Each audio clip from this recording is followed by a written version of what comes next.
Hey guys, how's everyone doing today? Hope you're doing good. Um, Told you a couple of days ago I was going to make this video. A lot of you had been asking how I cooled my system. I'd been showed you how to overclock to 4.3 gigahertz on the Ryzen 5 3600. And this video is just basically what I said. I'm going to show you how I cool my system. It's nothing fancy. It's something anyone can do. And I hope this video helps you out cooling your system and seeing what you need. Now there's two parts. Basically, it's going to be my system, and then a little second part showing some of the tools I use and some of the things I recommend for cooling. Uh, and let's get into it. Okay, let's take a quick look at how I'm cooling my system. Now, to start off with, I've got a Themaltake Water 3.0 AIO. It's got a 280 millimeter rad with two 140 millimeter Themaltake fans. They are RGB, not addressable, but RGB. They're not the highest pressure, but they do a pretty good job. Now I've got them on a push on the front of my system. Let's get back around to the inside. I do have 5 of the Asiahorse 120 millimeter RGB fans. I do have 5 of them. And now one neat little thing that I found from Noctua, it's these little brackets here. I don't know if you can see them very well, but this is the part that sticks out. Of course, the radiator has mounts or holes for 140 millimeter fans, and I wanted to use 120s that match the rest of my fans. So these little brackets here screw into the 140 millimeter screw holes, and then you can screw 120 millimeter fans to the inside of it. So since Asiahorse doesn't make a 140 millimeter fan, I had to use this bracket to be able to use those fans and make everything look the same on the inside. And of course here we have our controller for our Themaltake fans, which they use their own proprietary pin setup for their fans. So you have to use one of their splitters or one of their boxes, and this one actually came with a box. It changes the color, the speed. You can turn them down to silent mode where they're basically running very slow. Now overlook my ketchup mustard cables. I haven't had a chance to get some better looking ones. This has basically just been a workhorse computer for me. Now that's basically my cooling system. It does a really good job. If you've watched my other videos, I run a 4.3 megahertz overclock on my system all the time at 1.35 volts. And I have no heat problems whatsoever. During torture tests, my max temperatures are between 70 and 73 degrees. I've never got any higher. But that's basically, you guys had wanted to see how I cool my system, and that's how I do it. Now, the other parts of my system, not about the cooling, but just, the basic others, is I have an Asrock motherboard. I have the Pro 4 motherboard. It does have heat sinks on the VRAM and MOSFETs. So, it keeps it nice and cool. I have the GTX 1660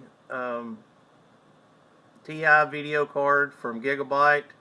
Has been running a little bit hot here lately. I'm having a little trouble with it.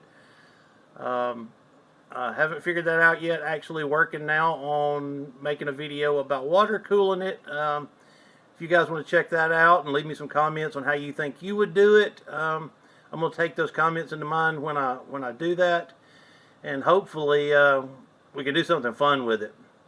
The only other thing is I do have a 512 gig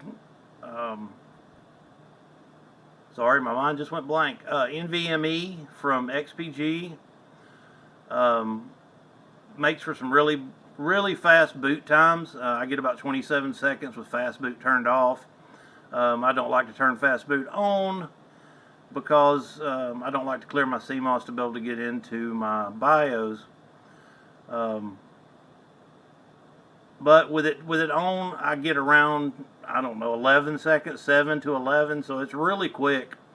But there again, I like to be able to get in my BIOS and play with things, so clearing the CMOS every time is just not worth it for me. Now let me throw the glass on here, and we'll crank the RGB up and give you a look at it that way. So I will be right back.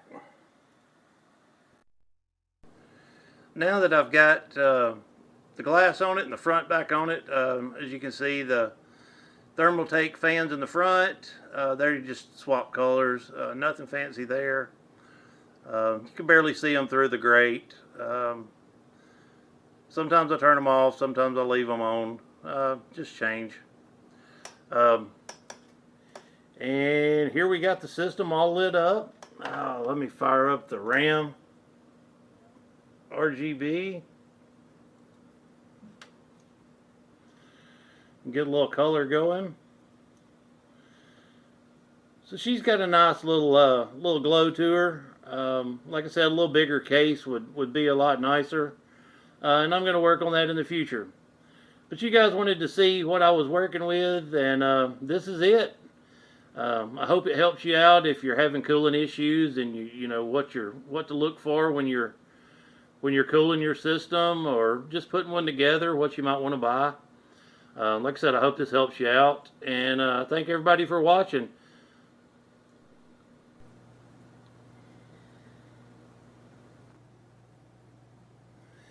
Here I've got some of my go-tos that I would recommend, that I've used, and I use for my cooling needs, and just a couple of things that are really good to have if you're going to be working on a computer, if you're going to be doing cooling or changing your processor or tearing down a video card or whatever you need. One of the things is good thermal paste. Crown-Knot Thermal Grizzly is really good. Coolmaster Master Gel, I've used it quite a bit.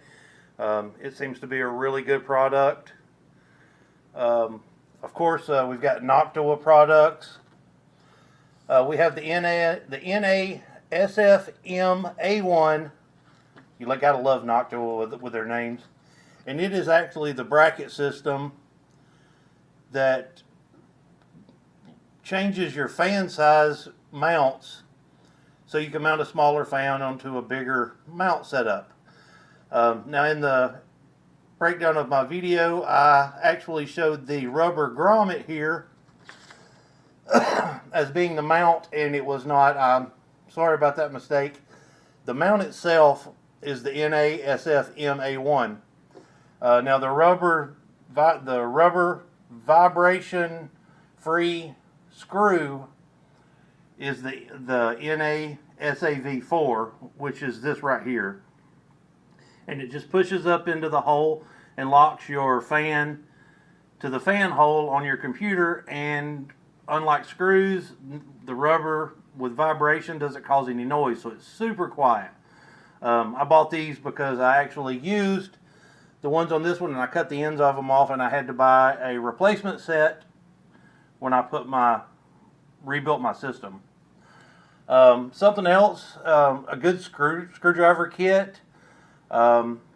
This one's Duramax 37-piece ratcheting screwdriver.